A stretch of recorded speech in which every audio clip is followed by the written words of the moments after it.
21st century की सबसे बड़ी राइवलरी अमेरिका वर्सेस रशिया नहीं बल्कि इंडिया वर्सेस चाइना हो सकती है। एक तरफ चाइना वर्ल्ड्स मैन्युफैक्चरिंग जायंट, दूसरी तरफ India world's fastest growing major economy. और सवाल सिर्फ इकोनॉमी का नहीं है, सवाल है 2035 तक एशिया को कौन लीड करेगा। एशिया आज दुनिया का इकोनॉमिक सेंटर बन रहा है। ग्लोबल मैन्युफैक्चरिंग, टेक्नोलॉजी, ट्रेड और एनर्जी रूट्स सबका फ्यूचर लार्जली एशिया डिसाइड करेगा। और एशिया में दो सबसे पावरफुल राइजिंग नेशंस है, चाइना और इंडिया। 1980s में चाइना रिलेटिवली पुअर कंट्री था, लेकिन फिर चाइना ने मैन्युफैक्चरिंग रेवोल्यूशन स्टार्ट किया। Cheap labour, massive factories, infrastructure boom और धीरे धीरे चाइना दुनिया की फैक्ट्री बन गया। आज China world's biggest exporter, huge industrial power, massive infrastructure network, advanced high speed rail system और उसके पास है ट्रिलियंस ऑफ डॉलर्स का इकोनॉमिक इन्फ्लुएंस। चाइना का global strategy project belt and road initiative, goal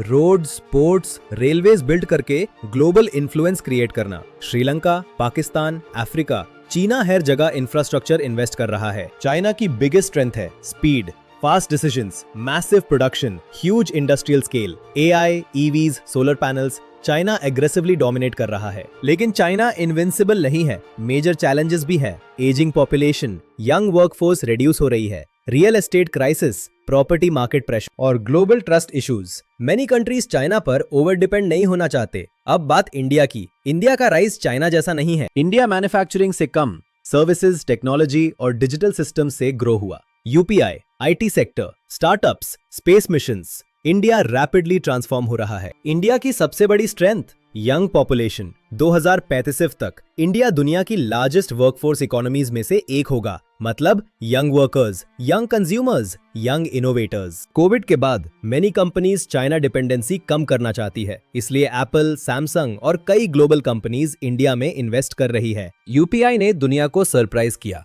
India ने low cost digital infrastructure create किया जो millions लोग डेली यूज करते हैं। आज कई कंट्रीज इंडिया के डिजिटल मॉडल को स्टडी कर रही है। चाइना की मिलिट्री बजट इंडिया से काफी ज्यादा है, लेकिन इंडिया भी रैपिडली मॉडर्नाइज कर रहा है। इंडियन ओशन रीजन में इंडिया स्ट्रेटेजिक एडवांटेज मेंटेन करना चाहता है। इंडिया और चीना के रिलेशंस कॉम्प्लिकेटेड है, ट्रेड पार्टनर्स भी, स्ट्रेटेजिक राइवल्स भी। बॉर्डर टेंशंस ट्रस्ट को डिफिकल्ट बना देते हैं। चाइना हार्डवेयर मैन्युफैक्चरिंग में अहेड है, इंडिया सॉफ्टवेयर और सर्विसेज में स्ट्रॉन्ग है। फ्यूचर बैटल हो सकती है एआई, सेमीकंडक्टर्स, ग्रीन एनर्जी और डेटा डोमिनेंस की। इंडियन ओशन फ्यूचर का पावर सेंटर बन सकता है और यहाँ इंडिया जियोग्राफिकल एडवांटेज में है। चाइना एक्सेस चाहता है, इंडिया इन्फ्लुएंस मेंटेन करना चाहता है। Experts believe China economically still larger हो सकता है बाय 2035, लेकिन India fastest growing major economies में रह सकता है। डिफरेंस ये होगा ग्रोथ क्वालिटी और सस्टेनेबिलिटी। पावर सिर्फ इकोनॉमी से नहीं आती, कल्चर भी इंपॉर्टेंट होता है। इंडिया का soft power Bollywood, yoga, democracy, diaspora